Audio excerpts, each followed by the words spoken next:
I want to tell you a story. I want to talk about an archetype.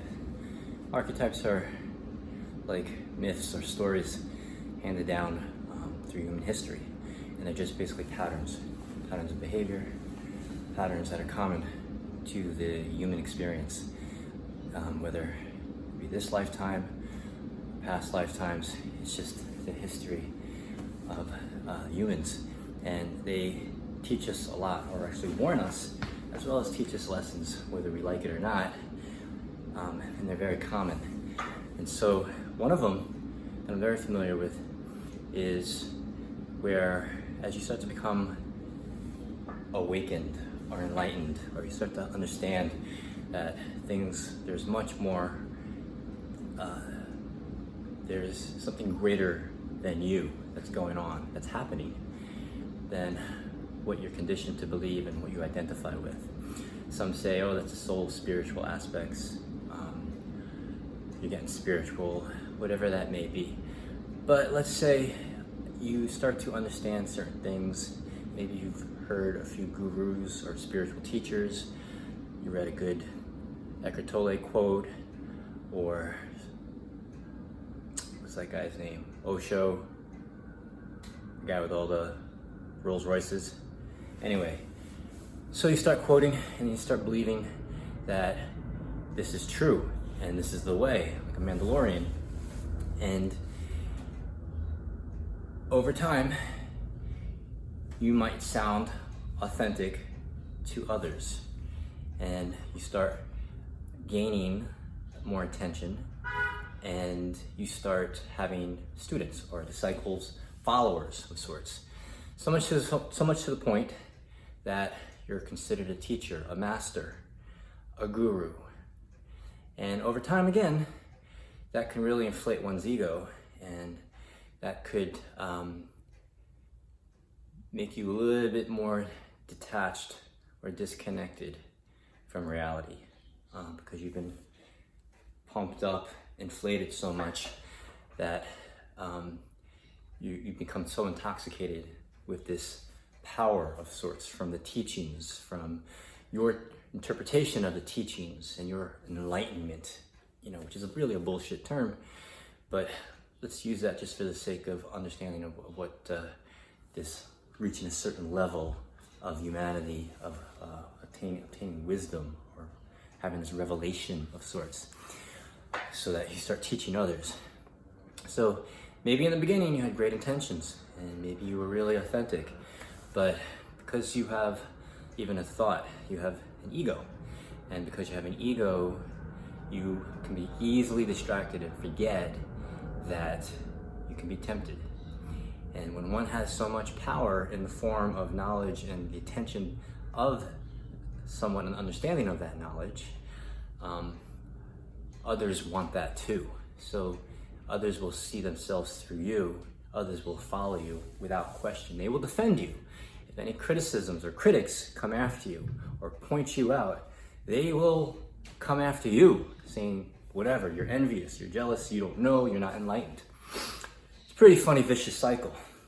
So I like to relate it to the story, or that mythological story of Icarus, the flight of Icarus, where his father told him not to fly too close to the sun. He wanted to be free, got some wings. And he's like, don't worry, I got this, I'm going on, I'm flying, I'm free. So he surpassed his father, flew towards the sun melted his wings, he fell and he died, right? So that's a similar story to the teacher or the guru who knew too much, and knew too much to the point that he was disconnected with his students. And students started becoming disgruntled, they started becoming unsatisfied, so to speak. So students started to hold resentment towards the teacher or the master. And then what happens is that they start to sabotage. They start to go against the teacher, okay? And this is all without the teacher even knowing or realizing. And the teacher, the guru, master, is to their surprise that how could my loyal followers or disciples? How can they do this to me? Literally stab me in the back. Or in my case, stab me on the side and give me a mortal wound of sorts, which can be symbolically of, hey, you've been through this before in your previous lifetimes. Do you want to keep on doing this every life? Where, yeah, you have a gift of being a teacher, you have a gift of understanding, seeing things from many different angles, and have an expansive understanding of things, and to reveal that love, that peace, humility, compassion, all those virtues. But you get so full of yourself that you disconnect and detach yourself from others. And once you start thinking that you're above or you know more, the whole comparison thing, then you're going to have a rude awakening from your awakening. So if you fly too close to the sun, you fly with the God, you start to think that you are a God. That's when you start to get burned. That's when your wings start to melt and you come down to earth and you die, because you can't handle the heights. You can't handle the truth. You think you can, but you forget. Even if you think you understand what an ego is, the very fact that you use a word, the ego, a thought, a word, you're already trapped in your own prison of your mind. So there's some gurus, there's some people out there right now. I'm not going to name names because I don't want to energize or popularize these people who are already very popular. But keep in mind, the higher you fly up, the harder the fall. And maybe the quicker you fly up, the quicker you fall.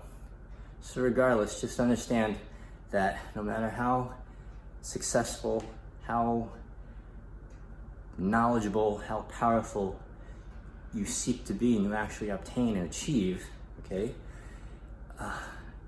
that's all you. That's all you. And then you're putting yourself at risk to lose yourself in the process. And when you lose yourself, it's okay, because we're all connected, we're all connecting. Others will come and remind you that you're being a dick, that you're being an asshole.